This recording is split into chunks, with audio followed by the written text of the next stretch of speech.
pengorbanan-Mu Tuhan. Engkau agung karena Engkau adalah pribadi yang setia. Engkau Tuhan yang setia Tuhan. Kami belajar untuk percaya bahwa Engkau adalah Tuhan yang setia, yang menepati setiap janji-janji-Mu kepada setiap kami Tuhan.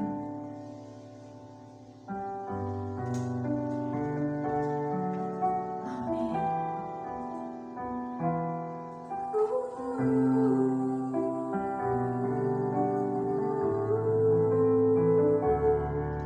Terima kasih Tuhan, terima kasih Tuhan, haleluya.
Itu adalah mukjizat yang Tuhan berikan kepada kami. Oleh karena itu kami minta Tuhan,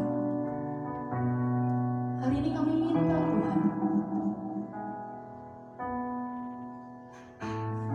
di dalam nama Tuhan Yesus Kristus, di dalam nama Tuhan Yesus Kristus. Amin. Amin Tuhan. Amin.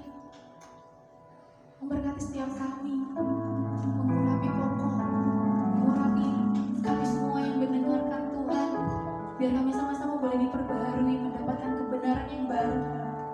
Biarlah itu terjadi atas kami Tuhan saat ini, saat siang hari ini. Di dalam nama Tuhan Yesus Kristus kami berdoa dan mengucap syukur. Haleluya. Amin.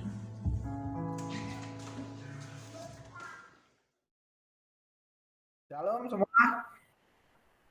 Shalom. Ya, selamat siang ya. Selamat siang. Sehat semua ya. Baik, kita akan belajar satu hal yang penting. Satu hal yang sangat penting menurut saya ya, bukan hanya penting tapi sangat penting, yaitu memelihara pengharapan. Nah, pertanyaannya kenapa kok pengharapan harus dipelihara? Kan begitu ya. Karena kadang-kadang gini ya, kita sebagai anak Tuhan, kita sebagai orang Kristen, kadang-kadang hari ini kita bisa berharap. Lusa kadang-kadang hilang itu pengharapan. Ya. Terus minggu depan kadang-kadang nggak punya pengharapan lagi, sudah hilang nggak punya pengharapan lagi, alias nggak ketemu itu pengharapannya di mana gitu. Terus nanti ketemu hamba Tuhan, ketemu persekutuan, ibadah, ikut ibadah remaja lagi, timbul lagi pengharapan. Dan akibatnya hidup kita selalu begitu terus sepanjang kita menjadi anak Tuhan. Padahal kan seharusnya tidak begitu ya. Seharusnya pengharapan itu tetap ada di dalam diri setiap kita. Bukan hanya sebagai anak Tuhan saja, tetapi sebagai manusia kita harus punya pengharapan. Karena kalau enggak, kita enggak punya apa-apa untuk menjalani kehidupan ini. Ya, kalau kita enggak punya pengharapan, kita enggak punya modal dasar untuk menjalani kehidupan ini. Kita boleh punya harta yang banyak, kita boleh punya uang yang banyak, tapi kalau kita enggak punya pengharapan, sia-sia harta kita, sia-sia uang kita. Kita boleh menjadi anak yang pandai di sekolah, anak yang berprestasi di sekolah, tapi kalau mental kita, cara pandang kita, hati kita nggak punya pengharapan, semua itu akan sia-sia. Ya, baik, kita akan belajar sedikit dari firman yang kiranya bisa memberkati kita pada hari ini. Kita sama-sama belajar, saya belajar, kita semua belajar ya. Sebelum kita mulai, baik kita berdoa terlebih dahulu. Bapak yang baik, mengucap syukur untuk siang ini Tuhan, biar pemberitaan firman pada siang ini sungguh mengajar kami, memperbaiki pola pikir kami, Tuhan, menumbuhkan iman kami, bukan hanya jemaat, tetapi hamba yang menyampaikan firman juga terus diproses oleh Tuhan, supaya kami semua saling memberkati satu dengan yang lain. Dan firman-Mu berkuasa ini sanggup mengubahkan setiap kami untuk menjadi anak-anak-Mu yang terkasih. Di dalam nama Yesus, Engkau memberkati kami semua. Haleluya. Amin. Baik, kita baca Amsal 23 ayat 18. Amsal 23 ayat 18, silahkan ditampilkan. Di sini dikatakan, karena masa depan sungguh ada dan pengharapanmu tidak akan hilang, dan harapanmu tidak akan hilang. Artinya pengharapan itu bisa hilang. Iya kan? Seperti ini kan? Nah, masa depan itu sungguh ada, pengharapan tidak hilang. Orang yang punya pengharapan pasti punya masa depan. Orang yang masa depan belum tentu punya pengharapan. Kok bisa begitu? Ya, saya sudah pernah sampaikan bulan lalu kalau nggak salah ya, tentang ini gitu.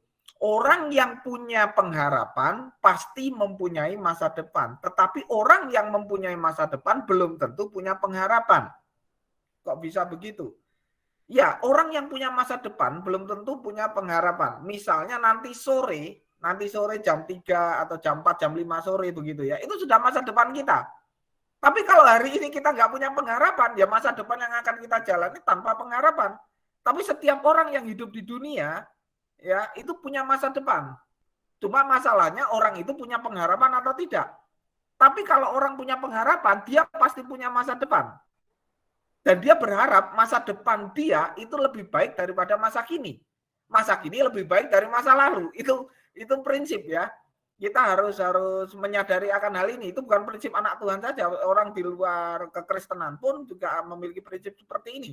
Hari ini lebih baik dari kemarin, hari esok lebih baik dari hari ini. Soalnya kalau nggak gitu, ya kita akan turun hidup kita. Bagi saya pribadi, tidak ada hidup yang statis, nggak ada. Hidup itu cuma ada dua pilihan, menanjak atau menurun. Dan itu pilihan kita. Dan itu yang menjalani kita. Ya, kita dari firman Tuhan pada siang hari ini. Sekali lagi saya bacakan, karena masa depan sungguh ada. Firman bilang masa depan sungguh ada. Artinya serius. Sungguh ada loh. Ya, sungguh ada. Misalnya begini, sungguh ada itu artinya benar-benar ada. Penyakit corona, virus corona itu sungguh ada. Ya ada buktinya orang kena corona kan gitu ya. Diteliti memang ada corona, tapi ada orang yang nggak ada kok gitu ya. Itu terserah, tapi sungguh-sungguh ada. Misalnya lagi planet Mars itu sungguh ada. Planet Venus sungguh ada. Benda-benda angkasa di luar bumi itu sungguh ada.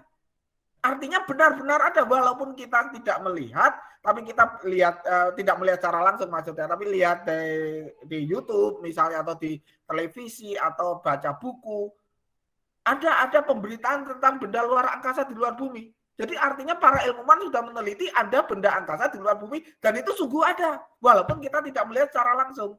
Artinya benar-benar ada. Sungguh ada itu artinya benar-benar ada. Dan kalau firman bilang masa depanmu sungguh ada, artinya memang benar ada. Ya, dan harapanmu tidak akan hilang. Komplit. Jadi Alkitab menjamin masa depanmu sungguh ada, benar-benar ada, harapanmu tidak akan hilang. Jadi ada jaminan dari Tuhan, nggak akan hilang nggak harapanmu nggak akan hilang. Masa depanmu benar-benar ada, harapanmu tidak ada hilang. Pertanyaan saya, bukankah dua hal ini yang sangat diperlukan dalam hidup kita? Ya kan? Tidak peduli mau Anda usia berapa, dua hal ini sangat penting dalam hidup kita. Ya kan? Kalau kita nggak yakin akan masa depan kita, terus kita mau jalan hidup seperti apa? Dan Alkitab bilang seperti ini, masa depan sungguh artinya real, ada. Harapan tidak akan hilang. Yes, tidak akan hilang. Ya, saya mau share sedikit ya. Gini, janji Tuhan itu adalah janji yang kekal. Kenapa kok saya bisa bilang janji yang kekal? Karena yang menjanjikannya Tuhan. Tuhan itu dari kekekalan, dari dimensi kekekalan. Kita dari dimensi tidak kekal. Jadi kalau yang dari dimensi kekal, pribadi yang dari dimensi kekal, itu menjanjikan masa depanmu ada. Artinya selama-lamanya ada.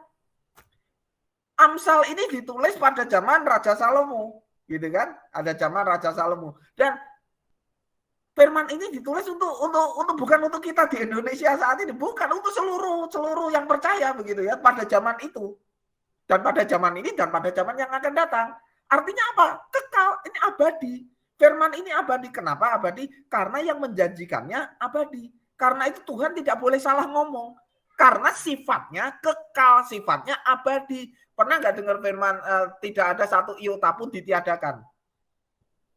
Alkitab itu tidak bisa diubah-ubah seenak kita.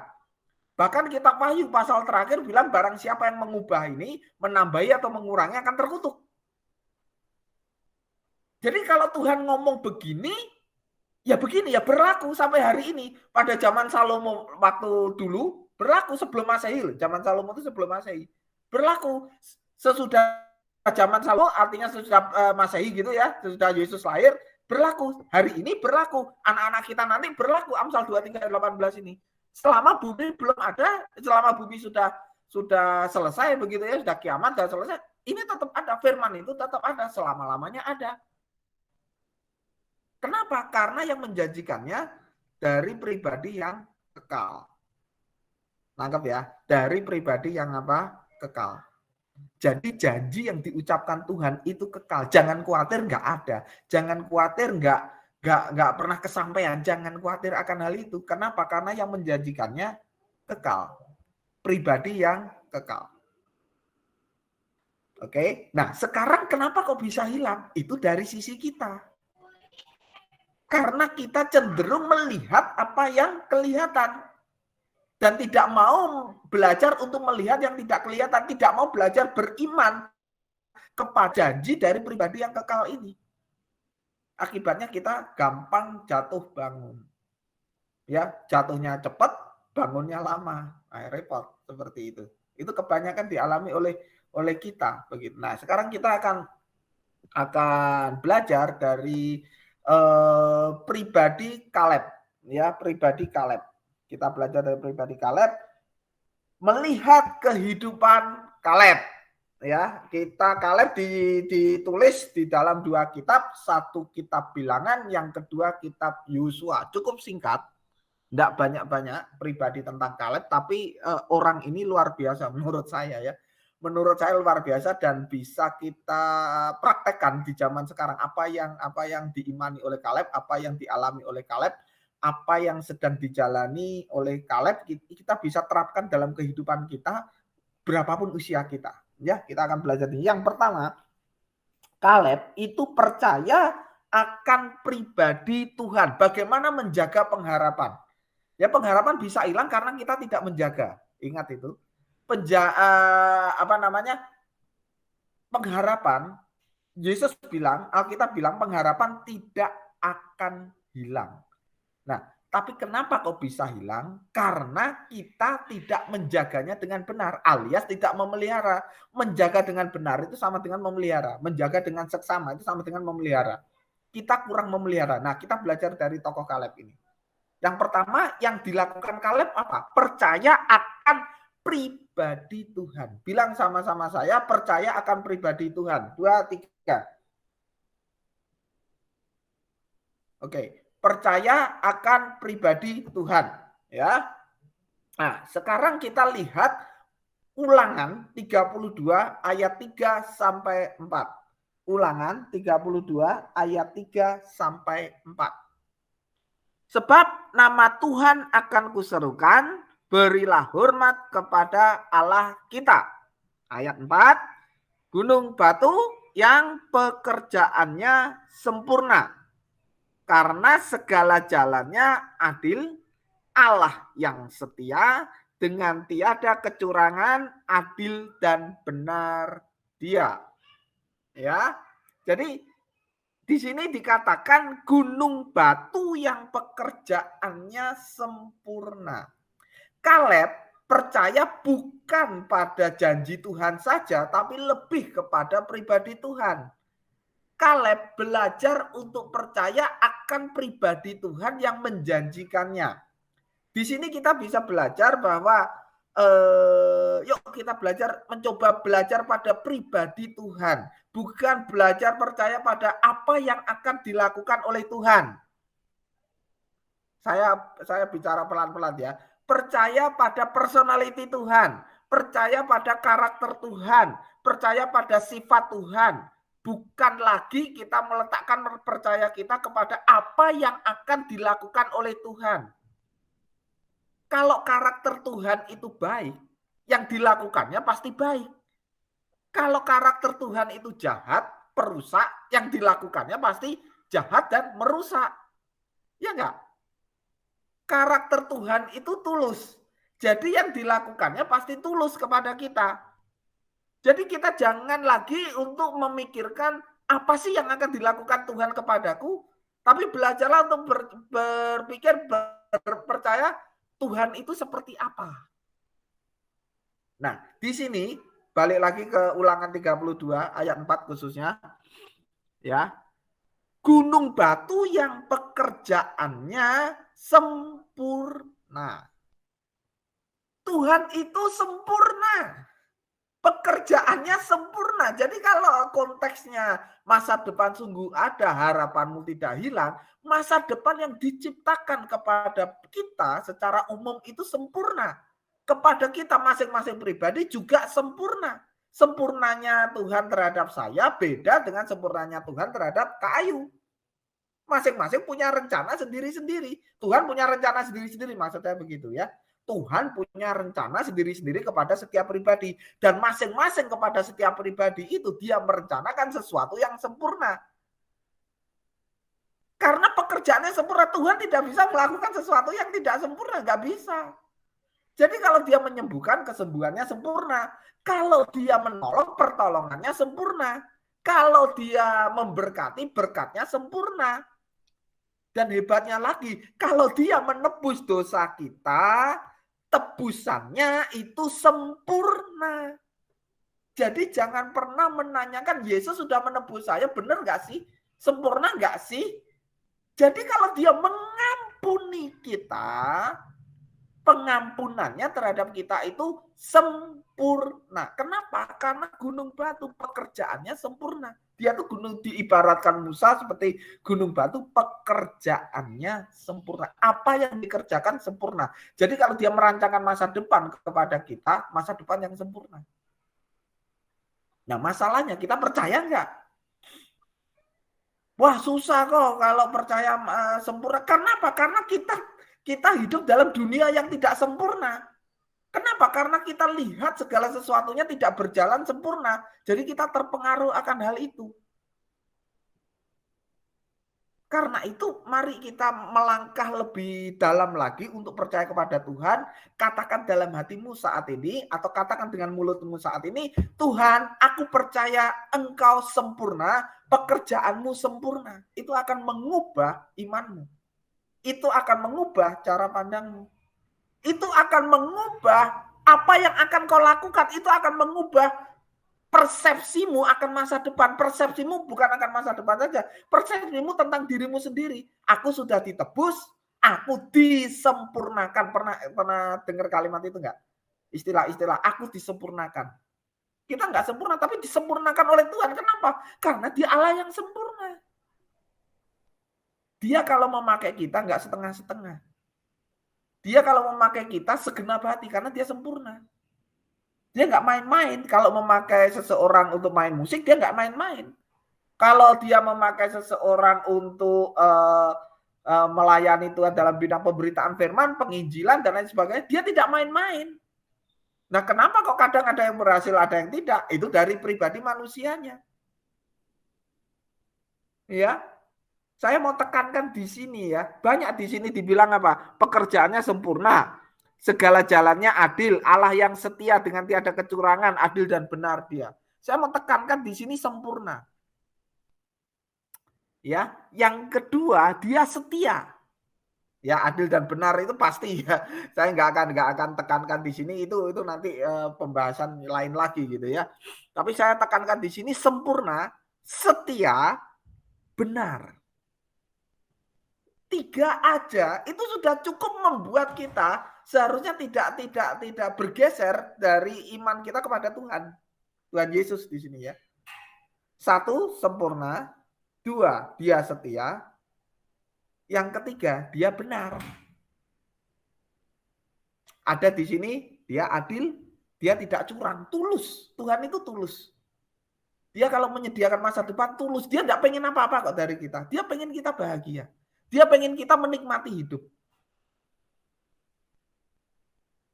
Ada bisa rasakan nggak Tuhan itu gentle, lembut gitu ya. Sangat pribadi yang sangat lembut. Dia tuh pengen kita tuh berhasil dalam setiap kehidupan kita. Tapi lucunya kita seringkali menggagalkan rencana Tuhan karena kebodohan kita, karena dosa kita. Karena menganggap bahwa ini bukan rencana Tuhan, itu bukan rencana Tuhan. Bagi saya begini, saya tidak pernah mendengar suara Tuhan audible begitu ya. Kau lu gini. Oh enggak pernah seperti itu. Tapi selama saya tidak berbuat dosa, ada hal yang saya alami, itu enak tidak enak buat daging saya, itu enak tidak enak buat hidup saya, itu bagian dari rencana Tuhan yang sempurna. Kalau kita bisa berpikir sempurna, semua apa yang Tuhan berikan pada kita itu baik. Tapi kenapa kok Tuhan gini sih memperlakukan saya begini? Kenapa? Karena pikiran kita tidak sempurna. Sekarang kita masuk ke dalam dimensinya Tuhan gimana? Tidak ada cara lain. Anda harus lahir baru, Anda harus sering berdoa, baca firman, merenungkan firman, dan lain sebagainya seperti itu. dan Anda minta sungguh-sungguh Roh Kudus mengubahkan, baru Anda bisa mengerti, oh semua ini adalah kesempurnaan dari Tuhan. Ada kan lagu, semua baik, apa yang telah kau berbuat di dalam hidupku. Kapan kita bisa ngomong semua baik? Saat pikiran kita sama pikiran Tuhan itu nyambung. Pikiran Tuhan jelas sempurna, pikiran kita nggak sempurna. Tapi kalau pikiran kita itu disempurnakan dan nyambung dengan Tuhan, kita bisa nyanyi itu dengan segenap hati dan nyanyian itu jadi berkat. Kadang-kadang kita nyanyi semua baik itu kan asal aja. Ya, semua baik semua, tapi hati kita menggerutu kan bisa saja gitu. Ya, jadi belajarlah seperti Kaleb. Kaleb mempercayai pribadi Tuhan itu adalah pribadi yang sempurna, pribadi yang setia, pribadi yang benar. Ya, di sini dikatakan Kaleb percaya akan pribadi Tuhan, sifat dan karakternya. Ya, sempurna dan adil, setia, tiada kecurangan, benar. Ya, itu tadi sudah saya sampaikan di situ. Dan bukan berharap pada apa yang akan dilakukan. Bukan berharap Tuhan nanti melakukan apa ya. Tuhan nanti melakukan apa ya. Itu nomor 2. Yang penting itu aku percaya Tuhan itu sempurna. Masalah dia mau melakukan apa itu urusan Tuhan. Kita nggak usah ikut campur urusan Tuhan. Urusan kita itu menyediakan diri kita, memperlebar iman kita supaya kalau Tuhan melakukan sesuatu yang dahsyat kita nggak kaget. Loh kok gini. Biasakan jadi orang Kristen jangan kagetan. Jangan kagetan kalau ada masalah, jangan kagetan. Jangan kagetan kalau terima berkat. Iya kan? Biasa aja, itu biasa tuh. Masalah itu biasa, terima berkat juga biasa. Ya, yang luar biasa itu apa? Kita bisa menyembah Tuhan dalam setiap keadaan. Mau diberkati kita puji Tuhan, dapat masalah kita puji Tuhan, itu luar biasa. Kalau masalah di dalam hidup ini biasa, diberkati Tuhan biasa. Biasa itu, ditolong Tuhan apa itu biasa. Yang luar biasa itu kita ditolong nggak ditolong tetap memuji Tuhan, itu yang luar biasa. Ya, kita lihat Yosua 14 ayat 10. Ya. Ini cerita tentang Kaleb, kehidupan Kaleb ya. Yosua pasal 14 ayatnya yang ke-10. Jadi sekarang sesungguhnya Tuhan telah memelihara hidupku. Ya, Tuhan telah memelihara hidupku seperti yang dijanjikannya. Kini sudah 45 tahun lamanya sejak diucapkan Tuhan firman itu kepada Musa. Dan selama itu orang Israel menggembala di padang gurun. Jadi sekarang telah berumur 85 tahun aku hari ini. Kaleb percaya pada pribadi Tuhan. Tuhan memelihara hidupnya. Ya, Tuhan apa? Memelihara hidupnya. Dia tidak khawatir tentang banyak hal. Ya, kalau kita lihat kilas balik ya bilangan pasal 13, bilangan pasal 14 itu diceritakan 12 pengintai, salah satunya adalah Kaleb. Ya, salah satunya adalah Kaleb, dan Kaleb bersama Yosua itu 2 yang masuk ke tanah Kanaan. Mereka percaya akan pribadi Tuhan. Mereka sungguh berharap akan pribadi Tuhan, bukan semata-mata apa sih Tuhan akan melakukan apa sih? Tuhan akan melakukan apa sih? Kalau kita percayanya seperti itu, melihat Tuhan seperti itu, ketika kita pengennya ini Tuhan tidak melakukan seperti yang kita inginkan, tidak sesuai ekspektasi kita, kita akan kecewa. Sama seperti kebanyakan orang Israel saat itu. Ketika mau masuk tanah Kanaan, mereka lihat orang-orang enak.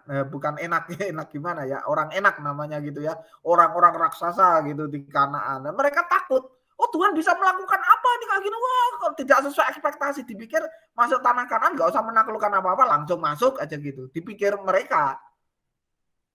Tapi ternyata nggak seperti itu. Jadi kecewa. Mereka tidak meletakkan pengharapan mereka pada pribadi Tuhan. Mereka meletakkan pengharapannya pada apa sih yang akan Tuhan lakukan. Dan ketika Tuhan tidak melakukan sesuai yang keinginan mereka, mereka marah-marah. Kan begitu. Sama kan kayak kita. Tuhan tolong aku dong. Ya kan? Ketika Tuhan tidak menolong seperti yang kita harapkan, kita marah-marah sama Tuhan. Kita mundur lagi ke belakang, ngambek lagi. Kalau perlu ninggalin Yesus, kan gitu. Padahal Yesus tidak pernah rugi kalau kita tinggalin, tidak pernah rugi. Yang rugi kita, sering saya katakan itu. Ketika kita meninggalkan iman Kristen kita, meninggalkan iman kita kepada Tuhan Yesus, tidak ada penduduk surga yang rugi. Tuhan Yesus pun nggak rugi, yang rugi kita. Kenapa? Kita kehilangan semuanya. Dan yang paling fatal, kehilangan keselamatan. Paling fatal kehilangan keselamatan. Kalau cuma kehilangan uang, kehilangan rumah, kehilangan ada skip pendidikan gitu ya. Misalnya skip pendidikan itu Anda nggak kuliah 1 tahun, 2 tahun masih oke lah. Tapi kalau kehilangan keselamatan gimana? Karena itu yuk kita masuk lebih dalam yuk. Jemaat GSPDI ya, masuk lebih dalam lagi mengenal pribadi Tuhan. Lihatlah Tuhan itu sempurna. Karena dia sempurna, dia memelihara kita. Sama seperti dia memelihara Kaleb selama puluhan tahun dipelihara oleh Tuhan. Sampai dia menerima janji di masa tuanya. Nanti kita akan belajar itu ya. Sampai dia menerima janji di masa tuanya. Dia memelihara, dia saking sempurna, dia memelihara kita. Dia memelihara Kaleb.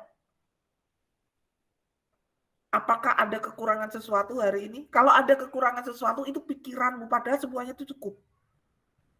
Cukup. Ketika Anda segala sesuatu yang Anda terima, Anda sampaikan pada Tuhan dengan ucapan syukur. Terima kasih Tuhan untuk makanan hari ini. Terima kasih untuk kesehatan. Terima kasih untuk ini. Terima kasih untuk itu. Anda rasa cukup itu luar biasa, melimpah. Kaleb mempercayai pribadi Tuhan. Ketika dia perang, ketika dia ini, Tuhan itu memelihara dan melindungi.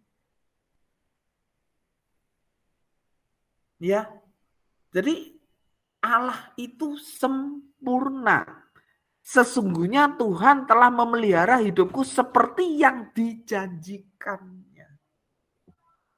Dia sempurna, dia menjanjikan, menyertai, melindungi, memberikan tanah Kanaan bagi Israel. Kaleb meletakkan pengharapannya kepada Tuhan, bukan kepada apa yang akan dilakukannya. Otomatis kalau orang nih ya, karakter Tuhan ya, saya ulang lagi ya, karakter Tuhan itu sempurna. Jadi dia akan melakukan segala sesuatu dengan sempurna dan tidak pernah tidak sempurna. Sekarang kalau karakter orang itu pemarah, segala sesuatu kalau nggak sesuai dengan dia pasti marah, pasti marah, pasti marah. Itu sudah karakternya. Kalau nggak marah nggak enak gitu. Karakternya emang begitu. Nah karakter Tuhan itu sempurna. Selain sempurna apa? Setia. Selain setia apa? Adil. Selain adil apa? Benar. Selain itu apa? Tiada kecurangan. Artinya dia tuh tulus. Benar. Jadi apa yang dilakukannya benar. Tuhan itu nggak bisa bikin salah. Dia tuh benar. Menciptakan Anda benar. Ya kan? Anda dilahirkan dari keluarga ini benar. Bapak ibumu benar. Gak ada yang salah. Yang membuat kita salah adalah dosa.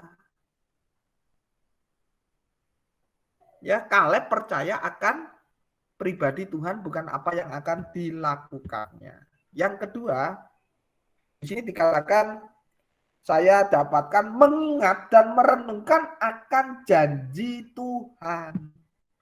Mengingat dan merenungkan akan janji Tuhan, ya. Kita lihat deh, Bilangan 14 ayat 24 dulu. Bilangan 14 ayat 24. Ini Musa, Tuhan melalui Musa ngomong sama Kaleb begini. Tetapi hambaku Kaleb karena lain jiwa yang ada padanya dan mengikut aku dengan sepenuhnya.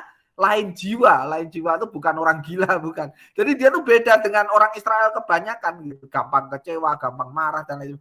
Bukan lain jiwa artinya orang gila gitu ya. Tapi dia beda, cara berimannya itu beda ya.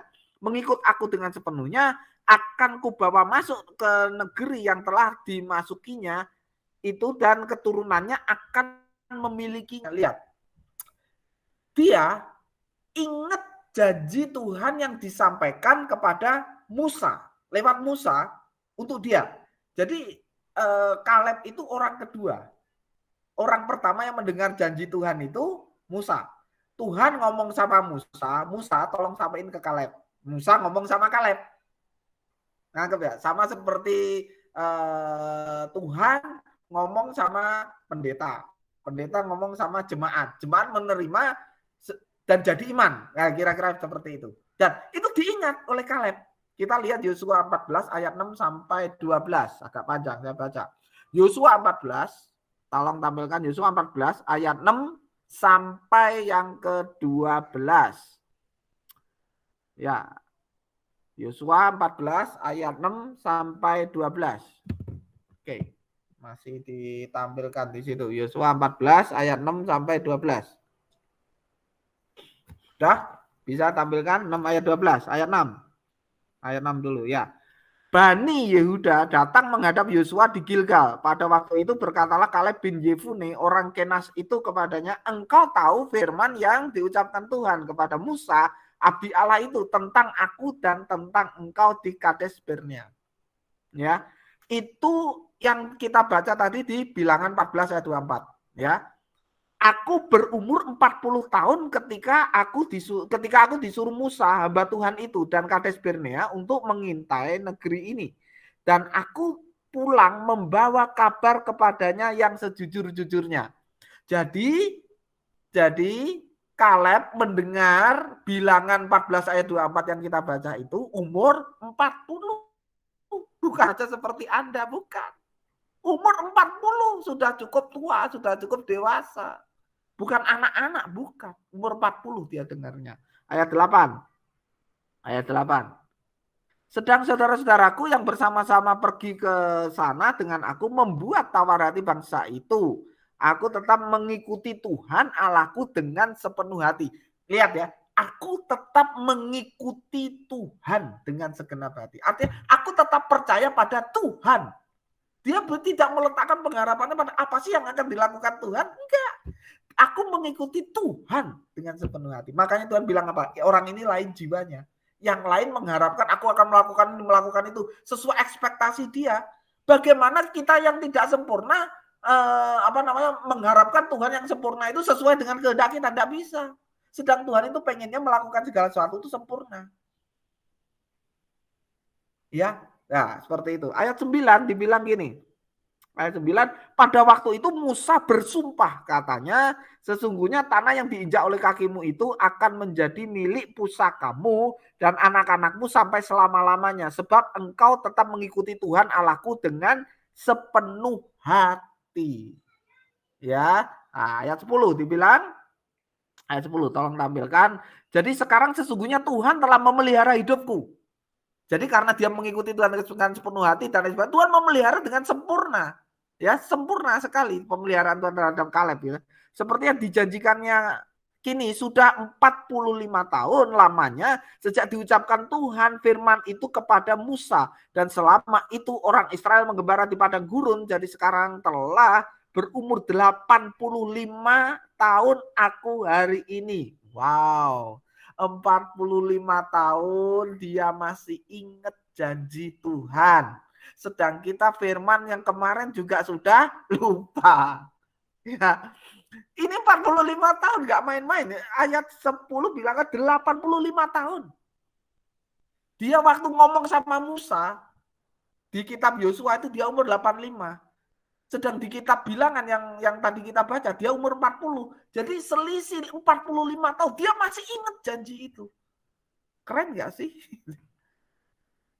Keren ya. Dia sungguh mengingat, dia sungguh benar-benar mempercayai Tuhan. Mempercayai apa yang dikatakan Tuhan. Dia mempercayai pribadi Tuhan. Tuhan itu setia, salah satunya dia percayai. Artinya Tuhan tidak akan bergeser omongannya. Ya, ayat 11 bilang, pada waktu ini aku masih sama kuat seperti pada waktu aku disuruh Musa. Seperti kekuatanku pada waktu itu, demikianlah kekuatanku sekarang. Untuk berperang dan untuk keluar masuk. Luar biasa ya, umur 85 ini opal. Ini kakek-kakek loh. Nggak banyak orang bisa masuk umur 85. Tidak banyak. Ya, Musa berkata di Mazmur 90, ya ayat 12 kalau nggak salah, Mazmur 90 lah ya.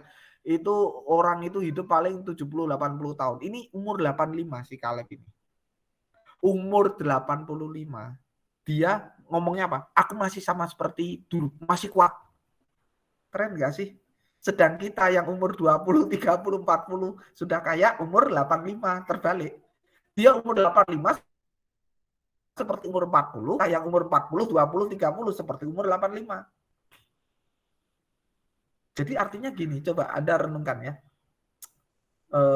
Tangkap ini. Orang yang memiliki firman. Memiliki firman itu apa? Membaca, merenungkan firman, awet muda. Kekuatannya nggak hilang. Bahkan dikatakan di Ulangan 34 menjelang Musa mati gitu ya. Ulangan 34. Musa tuh dibilangnya nggak hilang, matanya nggak kabur loh. Dia umur 120 tahun. Ini luar biasa. Umur 120 tahun naik gunung untuk ketemu Tuhan dan mati di sana kan gitu ya. Nah, umur 120 tahun manjat gunung. Dan kekuatannya nggak hilang. Jadi kalau kalian dikit-dikit capek, dikit-dikit lemes, kurang firman. Kurang firman. Jangan kalah sama Kaleb. Kaleb umur 85 masih strong, masih semangat, nggak minum extra jus, dia nggak minum extra jus. Dia merenungkan firman, mengingat dan merenungkan firman, mengingat sesuatu yang dikatakan oleh pribadi yang kekal dan pribadi yang sempurna. Itu akan membuat kita terpengaruh oleh kesempurnaan Tuhan. Firman itu sungguh mempengaruhi Kaleb, sehingga dia itu tidak ada pikiran lain selain menantikan janji Tuhan, selain menantikan penggenapan janji Tuhan. Tidak ada yang dalam pikirannya tuh gimana ya kok Tuhan itu begini, gimana ya kok Tuhan begitu, ini sudah 40 tahun lebih, 45 tahun kok nggak terjadi apa-apa. Dia nggak gitu. Dia tetap percaya Tuhan itu setia. Dia tetap percaya Tuhan itu benar. Sudah setia benar. Jadi tidak bisa dia melakukan sesuatu yang tidak setia. Dia percaya Tuhan tidak pernah melakukan sesuatu yang tidak benar. Kenapa? Karena dia sempurna. Sempurna itu artinya apa? Tidak pernah salah. Kalau Anda dapat sempurna, nilainya 100 atau 10 begitu. Ada salah satu 9 itu dan nggak sempurna. Anda salah setengah, 9,5 itu juga tidak sempurna. Jadi Tuhan itu nilainya pasti 10 terus. Sempurna, tidak ada cacat. Dan dia mengingat itu dan dia merenungkan itu yang mempengaruhi dia sehingga dia tuh kuat staminanya.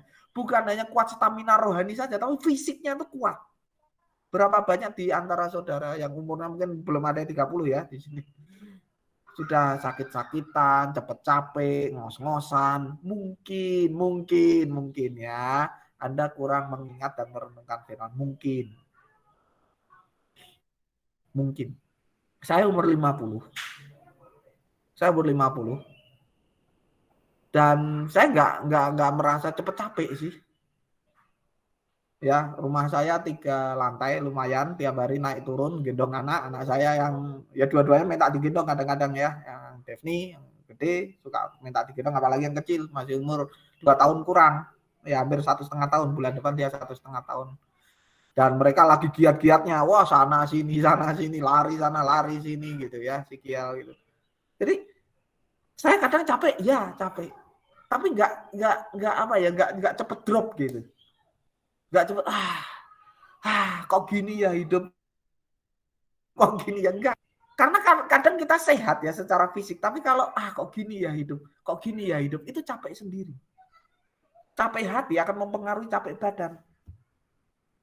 Hati yang bergembira akan mempengaruhi badan yang sehat. Badan yang sakit jadi sehat. Makanya hati yang gembira adalah obat yang manjur.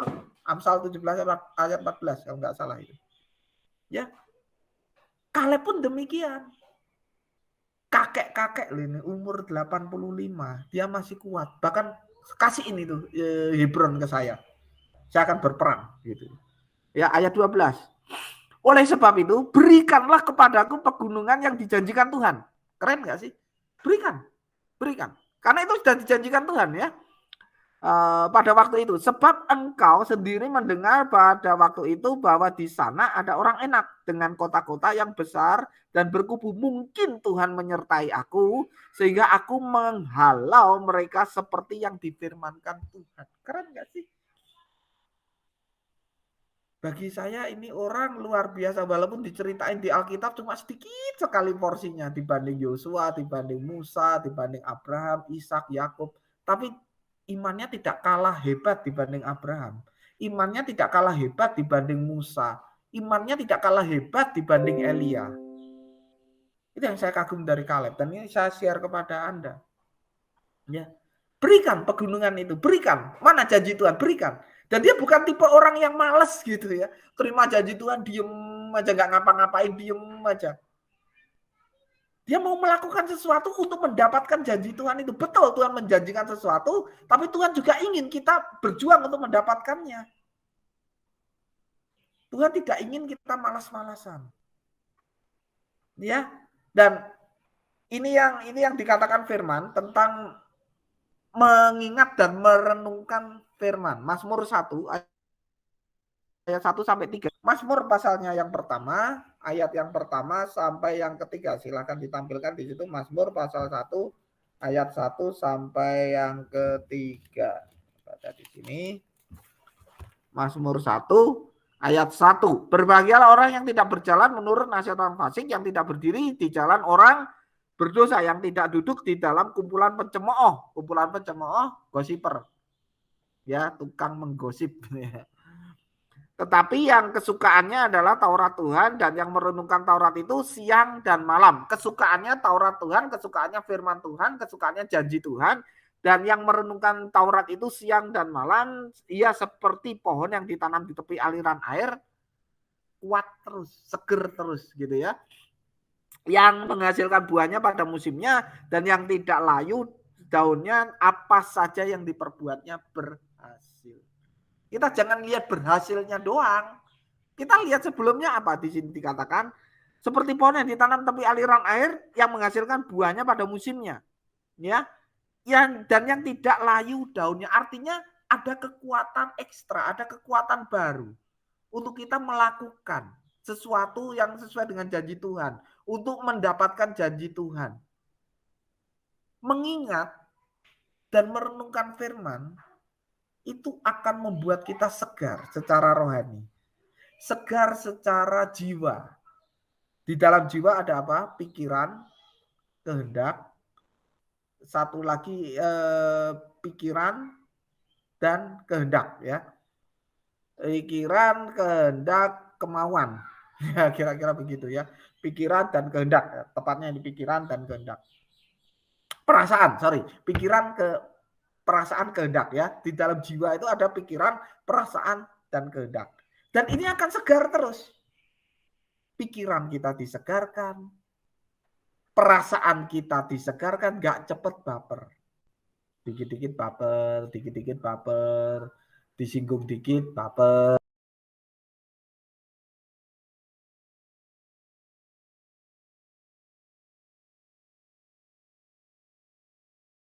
Itu selalu gimana sih nyenengin Tuhan, gak jadi rohani, bahkan gak juga sih. Itu sudah sudah menjadi tradisinya. Jadi gak ujung-ujung jadi orang aneh gitu ya. Nanti sampai temannya bilang hati-hati kamu nanti tumbuh sayap kayak malaikat itu. Gak gitu juga. Artinya dia tuh menjadi lemah lembut dengan sendirinya, sabar dengan sendirinya. Kenapa? Karena firman itu mempengaruhi dia. Coba kalau Anda mengingat sesuatu dan Anda mengucapkan itu terus-menerus, lama-lama Anda akan terpengaruh oleh apa yang Anda ucapkan. Ya kan? Misalnya Anda mengingat kegagalan di masa lalu, misalnya, iya ya aku gagal tes ini sehingga aku nggak masuk kampus ini. Iya ya aku gagal tes ini, aku nggak masuk kampus itu. Terus saja Anda ingat. Akhirnya Anda menjadi orang yang pesimis. Misalnya seperti itu. Aku gagal dalam pelajaran ini. Aku bodoh dalam pelajaran itu. Anda ingat aja terus dan Anda ucapkan itu dalam hatimu. Anda akan menjadi orang pesimis ketika ada program baru atau ada kesempatan untuk melanjutkan sekolah yang lebih tinggi dan Anda ngerasa gagal di situ. Enggak lah. siapa aku ini? Gitu kira-kira. Tapi beda dengan mengingat firman, masa depan sungguh ada, harapanku nggak hilang. Coba Anda ingat-ingat terus itu. Masa depanku ada, pengharapanku nggak hilang. Masa depanku ada, harapanku nggak hilang. Karena Tuhan sempurna, yang sempurna yang menjanjikannya. Anda ingat terus, lama-lama akan mempengaruhi kehendakmu. Jadi ketika Anda mau malas-malesan, Anda mau dongkol, Anda mau drop begitu, Anda cepat dikuatkan, perasaanmu dikuatkan, pikiranmu disegarkan, kehendakmu diluruskan oleh Tuhan. Jadi segar, tidak layu daunnya. Dan menghasilkan buah pada musimnya. Artinya apa? Anda melakukan segala sesuatu dengan kekuatan, bukan kekuatanmu saja, tapi ada Tuhan ada di dalamnya. Kenapa? Karena Tuhan selalu bekerja di dalam firman-Nya. Bukankah firman itu adalah Tuhan sendiri? Yohanes 1 ayat 1. Bukankah firman itu adalah Tuhan Yesus sendiri? Jadi ketika Anda mengucapkan firman, dan firman itu berkuasa untuk mengubahkan segala sesuatu yang salah dalam hidupmu. Pikiranmu yang salah diubahkan, kehendakmu yang keliru diluruskan, perasaanmu yang cepat baperan segera disegarkan lagi oleh Tuhan. Ya, jangan mau hidup oleh perasaan, tapi hidup oleh iman. Itu yang membedakan orang yang hidup oleh perasaan dengan hidup oleh iman. Orang hidup oleh iman, 2 Korintus 5 ayat 7, itu beda dengan orang hidup oleh perasaan. Kalau perasaannya enak ya enak, kalau perasaannya nggak enak ya Tuhannya jahat, kan gitu. Ya kan? Tapi kalau hidup oleh iman, mau enak nggak enak, Tuhan itu sempurna kok. Tuhan itu sempurna, apa yang dilakukan kepadaku sempurna kok. Dan andai kata kita ada kesalahan, kita berbuat dosa, kita bisa loh kita berbuat dosa ya. Kita jatuh dalam dosa, firman yang sempurna itu mengingatkan kita, ayo bertobat. Ayo bertobat. Ayo bertobat. Dan kita bertobat. Saya mau share agak melenceng dikit ya. Saya mau kasih tahu, enaknya lahir baru itu apa sih? Enaknya lahir di dalam Yesus itu apa sih? Enaknya terima Yesus sebagai Tuhan dan Juru Selamat itu apa sih? Apakah kalau saya sudah terima Yesus sebagai Tuhan dan Juru Selamat, sudah dibaptis, saya tidak bisa berbuat dosa? Bisa. Bisa. Kata siapa tidak bisa berbuat dosa? Bisa. Tapi tidak untuk menikmati dosa. Ya, tidak untuk menikmati dosa. Ketika kita lahir baru, ada satu yang dicabut oleh Tuhan. Apa itu? Menikmati dosa. Itu dicabut. Makanya kalau Anda sudah lahir baru yang benar ya, terima Yesus sebagai Tuhan dan Juru Selamat dan menjadikan Dia Tuhan dan Raja. Ketika Anda berbuat dosa, nggak enaknya minta ampun, nggak bisa tidur, nggak bisa makan, nggak enak banget. Kenapa? Anda tidak bisa menikmati dosa dan bersyukurlah. Jangan kok saya nggak bisa dosa lagi ya, aduh sedih aku nggak bisa dosa lagi. Jangan gitu. Bersyukur. Ada artinya apa? Dibimbing Tuhan untuk hidup dalam kekudusan. Bukan tidak bisa jatuh dalam dosa, bisa jatuh dalam dosa, tapi tidak bisa menikmati. Kenapa? Karena kuasa untuk menikmati dosa itu dicabut oleh Tuhan. Sudah nggak ada lagi sejak kita lahir baru. Karena itu penting sekali lahir baru. Emang pengaruhnya apa sih? Kok kalau saya nggak lahir baru, ya pengaruhnya kamu nggak masuk surga. Tanpa Yesus nggak masuk surga. Kan gitu, gampangnya kan begitu. Ujung kehidupan kita sama siapa sih? Anda pernah mikir nggak? Kalau belum pernah, ini saya kasih supaya Anda dan saya berpikir. Dengan siapa di ujung kehidupan kita nanti? Dengan Tuhan Yesus atau tidak dengan Tuhan Yesus? Ingat, kita itu ada di dunia dan jam itu berlaku. Nggak tahu kapan kita dipanggil oleh Tuhan, nggak tahu. Jangan ngomong, oh saya lebih muda kok. Nggak mungkin. Kau dulu yang meninggal dunia. Ya bisa, tapi bisa juga Anda kan nggak tahu, nggak ada yang tahu kan. Tapi saya mau pastikan di sini, saya mau kasih tahu siapa jemaat yang belum lahir baru, hubungi kakak-kakak lahir baru, terima Yesus sebagai Tuhan dan Juru Selamat. Nggak ada ruginya kok. Malah Anda dicabut keinginan untuk berbuat dosa. Bukankah enak kalau Anda tidak berbuat dosa? Aku kok nggak bisa bohong lagi ya. Ketika Anda mau bohong sama bapak, sama ibu, aku kok nggak bisa ya, nggak bisa menikmati gitu. Mungkin bisa bohong, mungkin bisa, tapi nggak enak gitu hati. Tandanya apa? Yang sempurna itu mulai merasuk itu nggak tepat ya. Yang sempurna itu mulai menguasai hidupmu. Dan Anda kesukaannya itu mulai firman. Anda tuh kesukaannya mulai mengingat kata-kata Tuhan. Dan bukan hanya mengingat, Anda merenungkannya. Sehingga Anda ingat janji-janji Tuhan. Iya ya, Tuhan menjanjikan aku, Yeremia 29 ayat 11, menjanjikan masa depan yang penuh dengan pengharapan. Nah, kenapa kok saya sekarang seperti ini? Ayo ingat janji Tuhan. Ayo ingat janji Tuhan. Dia yang menjanjikannya sempurna dan dia pasti menggenapi menurut waktunya. Waktu dia pasti sempurna, waktu kita nggak sempurna. Karena itu Pengkhotbah 3 ayat 11 bilang apa? Segala sesuatu indah pada waktunya. Ya, jangan cuma ngomong aja segala sesuatu indah pada waktunya, tapi kita menggerutu. Tapi kita sungguh-sungguh segala sesuatu indah pada waktunya. Oke? Ya, yang ketiga di sini saya mau share di sini. Kaleb melakukan apa yang harus dilakukan, kira-kira begitu ya. Bertindak sesuai dengan iman percayanya. Bertindak sesuai dengan iman percayanya. Ya, Kaleb bertindak sesuai dengan iman percayanya. Dia bukan hanya tadi saya katakan dia nggak nganggur. Yosua 14 ayat 9 sampai 12. Ya, kita ulang lagi Yosua 14 9 sampai 12. Ayat 9. Pada waktu itu Musa bersumpah, katanya sesungguhnya tanah yang diinjak oleh kakimu, ingat diinjak, artinya apa?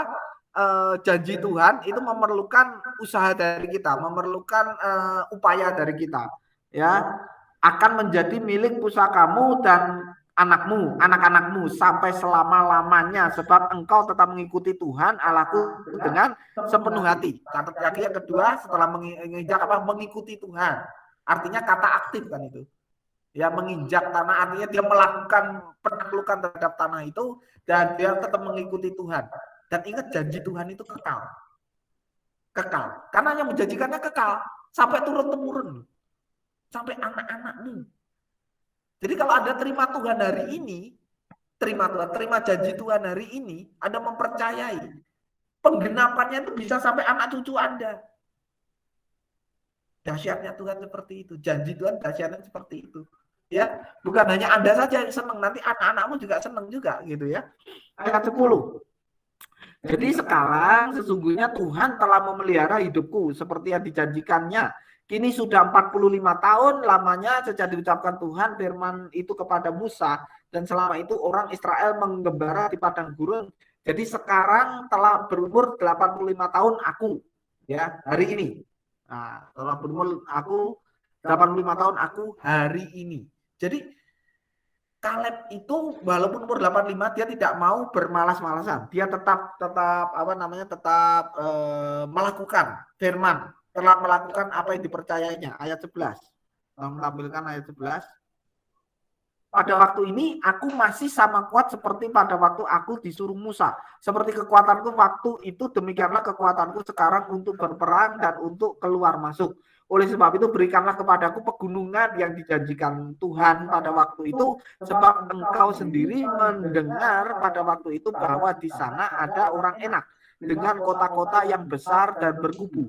Mungkin Tuhan menyertai aku sehingga aku menghalau mereka seperti yang difirmankannya. Kata lagi menghalau. Artinya Kaleb masih ada tugas lagi, yaitu menaklukkan orang-orang enak. Tapi dia menaklukkannya dengan kekuatan dari Tuhan. Ya, Kaleb melakukan bagiannya, yaitu bertindak sesuai dengan iman akan janji Tuhan. Jadi dia menaklukkan orang-orang enak, dia menaklukkan penduduk-penduduk raksasa di Kanaan, bukan dengan kekuatannya sendiri. Ingat, Kaleb itu bukan seperti Simson, yang sekali pukul, sekali ini, wah hebat banget. Enggak, Kaleb itu orang biasa. Atau dia bukan seperti Raja Daud yang jago perang. Enggak. Kaleb itu orang biasa seperti kita kebanyakan. Tapi dia berani. Kenapa? Ya karena dia tahu ada Tuhan yang sempurna menyertai dia. Dan dia tahu janjinya pasti akan diberikan pada dia. Dia tidak geser imannya. Tuhan itu setia. Kalau dia menjanjikan ini, aku terima. Aku harus berjuang. Aku harus mengalahkan. Bukan dengan kekuatanku, tapi dengan kekuatan Tuhan. Ingat Roma 8 ayat 35-39. Lebih dari pemenang dalam segala perkara, gitu kan? Tuhan yang berperang untuk kita. Ya kan? Tuhan ada di dalam aku. Siapa yang dapat melawan aku? Itu kan kata Roma 8 ayat 35 sampai 39 kira-kira begitu kan. Adakah yang bisa memisahkan kita dari penderitaan dan lain sebagainya? Kasih Kristus tidak dapat dipisahkan dari kita. Ketika kita terima Yesus sebagai Tuhan dan Juru Selamat, mempercayai Dia Allah yang sempurna, mempercayai janjinya itu sempurna. Janji itu, Tuhan itu aktif di dalam diri kita. Membantu kita untuk meraih janji-janji. Kita melakukan bagian kita. Jangan pernah melakukan bagian Tuhan, karena kita nggak akan bisa. Lakukanlah bagian kita. Ya, kalau ada kesempatan untuk Anda bisa maju, lakukan bagianmu. Kalau Anda mungkin ada kesempatan untuk masuk ke kampus yang bergengsi, sekolah yang baik, dan juga masa depan yang baik, nggak cuma gini-gini aja, ambil kesempatan itu. Ambil kesempatan itu. Kenapa? Masa depanku ada, pengharapanku nggak hilang. Anda gagal, coba lagi, gagal, coba lagi, gagal, coba lagi. 7 kali orang benar jatuh, 7 kali itu dibangkitkan. Jangan pernah menyerah. Ya, jangan pernah menyerah. Kaleb aja umur 85, dia masih kuat perang kok. Kita yang umur berapa jangan kalah dong sama Kaleb ya. Tidak, jangan cepat putus asa gitu ya. Seperti itu. Yakobus 2 ayat 17. Ya, ini terkenal sekali. Yakobus 2 ayat 17. Demikian juga halnya dengan iman. Jika iman itu tidak disertai dengan perbuatan, maka iman itu pada hakikatnya adalah mati. Iman itu pada hakikatnya mati. Jadi percuma kalau Anda tidak melakukan sesuatu, pada hakikatnya iman itu mati dengan sendirinya. Tuhan ingin kita melakukan sesuatu dan Tuhan akan bantu. Tuhan akan tolong. Sesuai dengan kuasanya, sesuai dengan kemuliaannya, sesuai dengan kesempurnaannya. Bagian kita melakukan apa yang menjadi bagian kita. Ya, terakhir kita lihat sekarang di sini. Ya, Kaleb pada akhirnya dia mendapatkan apa yang dijanjikan Tuhan karena mengikuti Tuhan dengan sepenuh hati. Ya, Yosua 14 ayat 13 sampai 15. Tolong tampilkan. Lalu Yosua memberkati Kaleb bin Yefune dan diberikannya lah Hebron kepadanya menjadi milik pusakanya. Itulah sebabnya Hebron menjadi milik pusaka Kaleb bin Yefune orang Kenas itu sampai sekarang. Karena ia tetap mengikuti Tuhan Allah Israel dengan sepenuh hati. Nama Hebron dahulu ialah Kiryat Arba. Arba ialah orang yang paling besar, ya, orang yang paling besar di antara orang Enak. Dan amanlah negeri itu berhenti berperang. Ayat 15 ini menarik. Nama Hebron dahulu ialah Kiryat Arba. Arba ialah orang yang paling besar. Jadi yang paling kuat itu ditaklukkan oleh Kaleb. Dia baru bisa menempati itu.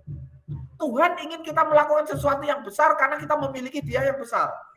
Tuhan ingin kita melakukan sesuatu yang besar karena Dia yang besar ada di dalam diri kita. Nangkep ya?